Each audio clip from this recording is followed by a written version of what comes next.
Ya, Assalamualaikum warahmatullahi wabarakatuh. Di sini kami eh, akan mempresentasikan tugas mengenai dataset ya, menggunakan functional programming. Sebelumnya, perkenalkan nama saya Muhammad Habib Rahman dengan NIM 212410103059. Lanjut.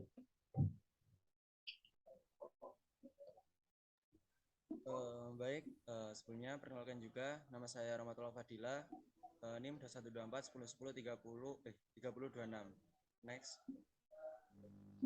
Selanjutnya saya Agung Putra Dwi Firmansyah, NIM 2124 10 10 3088. Selanjutnya Perkenalkan, nama saya Trinita Awani dengan NIM 2124 10 10 3001.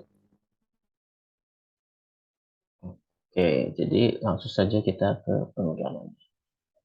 Sebelumnya ini saya akan tampilkan dulu datasetnya. Jadi ini adalah dataset yang kita gunakan. Dataset ini adalah dataset COVID ya, selama kurang lebih dari 2020 Maret ya, berarti sudah sekitar 2 tahun. Nah, ini datanya, jadi ada kolom-kolomnya, ada dari negara mana, total, sampai ke kolom populasi. Ini adalah datanya. Oke, lanjut. Oke, jadi di sini kita membutuhkan 3 modul ya. Yang pertama itu CSP-nya tentunya buat membuka CSP-nya. Ini OS ini opsional saja. Ini tidak terlalu diperlukan. Cuman buat mereset setiap run, buat membersihkan ini saja. Kemudian ada lokal. Lokal ini library yang digunakan untuk apa ya, convert, karena ini kan ada koma di sini.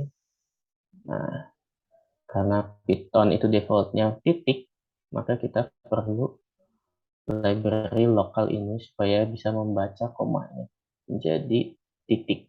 Nah, gitu. Oke, nah ini set lokal ya. Kita menggunakan Numeric Kanada, Inggris Kanada. Oke, nama filenya di sini kan nama filenya adalah COVID Live CSV. Kemudian ini kita akan membuat fungsi reach SP dengan parameter filenya ya nanti. Yang pertama ini adalah cek. Cek ini gunanya buat fungsi cek ini gunanya buat ngecek apakah kolom tersebut atau elemen tersebut adalah angka, pure angka, atau string atau kosong. Kalau misalkan dia berupa elemen kosong itu, elemennya kosong, selnya kosong, maka dia akan kita asumsikan elemen tersebut nol. Tapi kalau ada, nah maka akan dikonvert yang tadinya string itu menjadi float. Oke, ini jadi fungsinya. Kemudian untuk membuka filenya, ini adalah caranya ini. With open, nama filenya, new line-nya, kita kasih string kosong saja, cs, kita aliaskan dengan csv file. Kemudian untuk ngeread-nya itu gini ya, pakai sintaks csv reader yang tadi kita aliaskan, opennya kita masukkan di sini, dan delimiter sebagai pemisahnya adalah koma.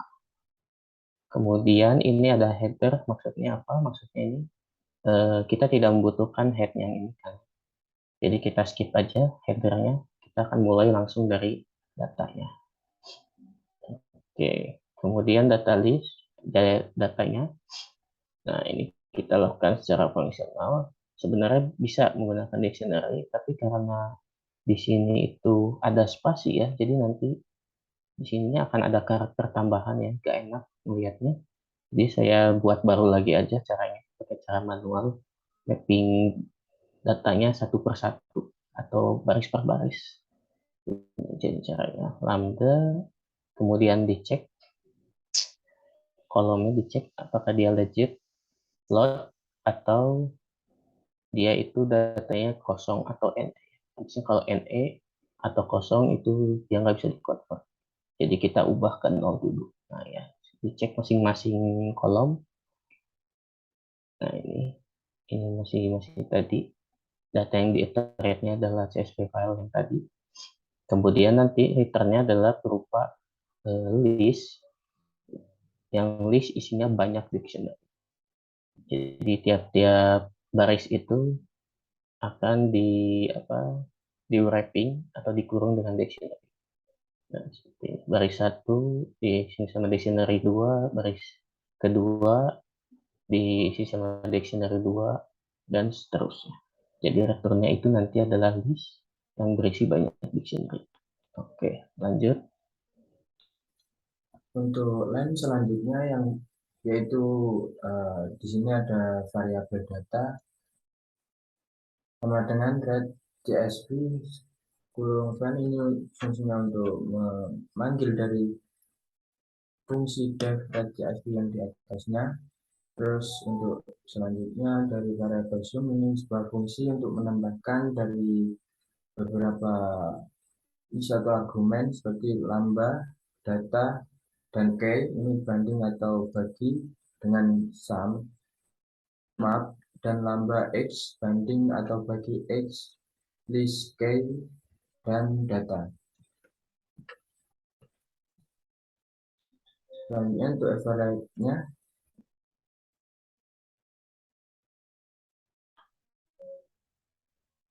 Mat, oh ya, ini ada juga untuk fungsi sum, ada total cache-nya yaitu yang di atas tadi.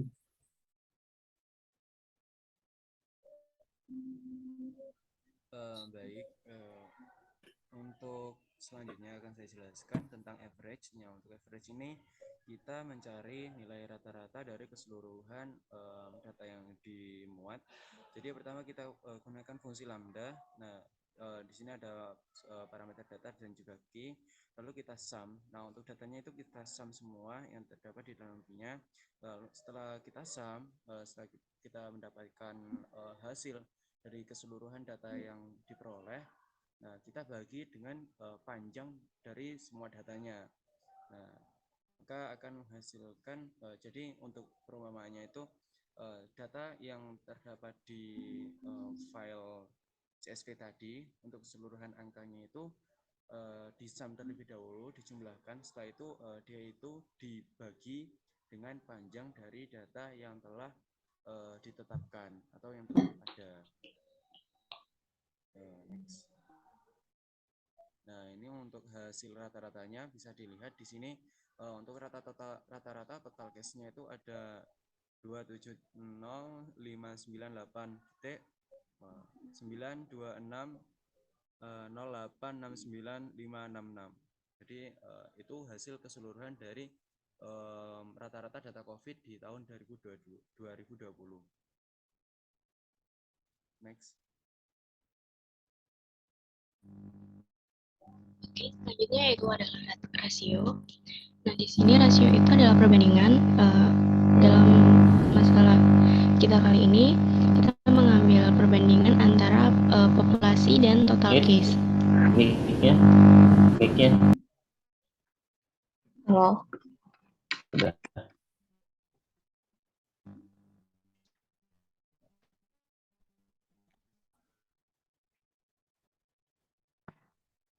Baik, selanjutnya yaitu adalah rasio. Rasio di permasalahan kita kali ini, kami mengambil perbandingan populasi dan total case.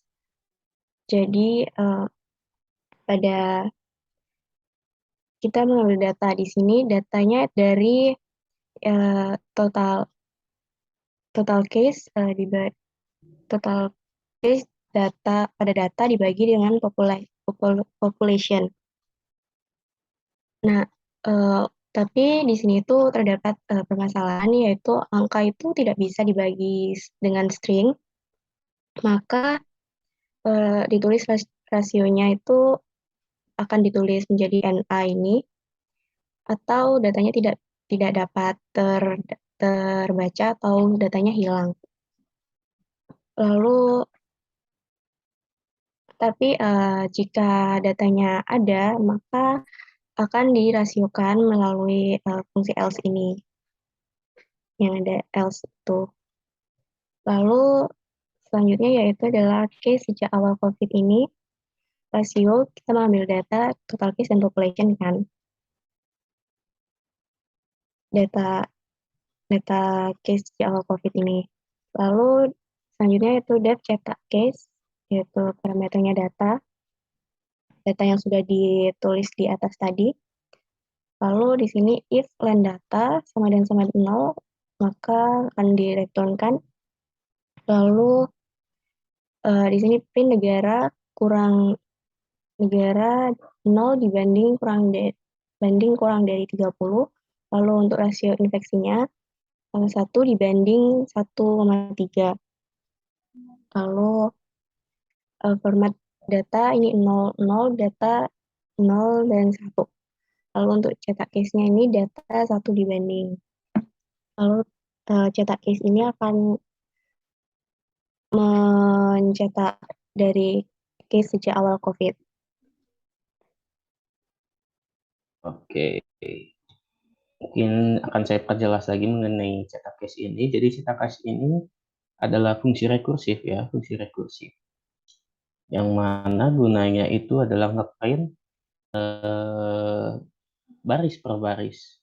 Jadi dia manggil rekursif, dia manggil cetak, manggil lagi, cetak lagi, seperti itu.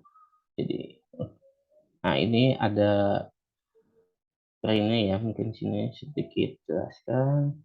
Jadi di sini kan kita 2 kolom ya. Data 0,0 ini ada negaranya, dan data 0,1 ini adalah hasil rasio. Sedangkan sintaks ini menjelaskan indentasi. Jadi 30 itu dari kiri ke kanan. Iya dari kiri. Apa ya lebih enaknya itu rata kiri. Nah, rata kiri sebanyak 30 spasi. Nah, 30 spasi dari kanan. Kemudian ini ada rasio infeksi. Ini adalah pemotongan ya, pemotongan kan biasanya komanya sampai banyak. Nah, kita batasi 1,3 jadi 3 aja. Oke. 3 atau mungkin lebih dikit sampai 3 sampai 4 aja. Oke, itu saja untuk cetak case. Jadi kalau sudah cetak nanti hasilnya akan seperti ini. Nah, ini adalah hasil dari cetaknya. Nah, mungkin itu saja ya mengenai tugas functional programming mengenai dataset ini. Mohon maaf bila ada salah kata dari kelompok kami. Assalamualaikum warahmatullahi wabarakatuh. Oke.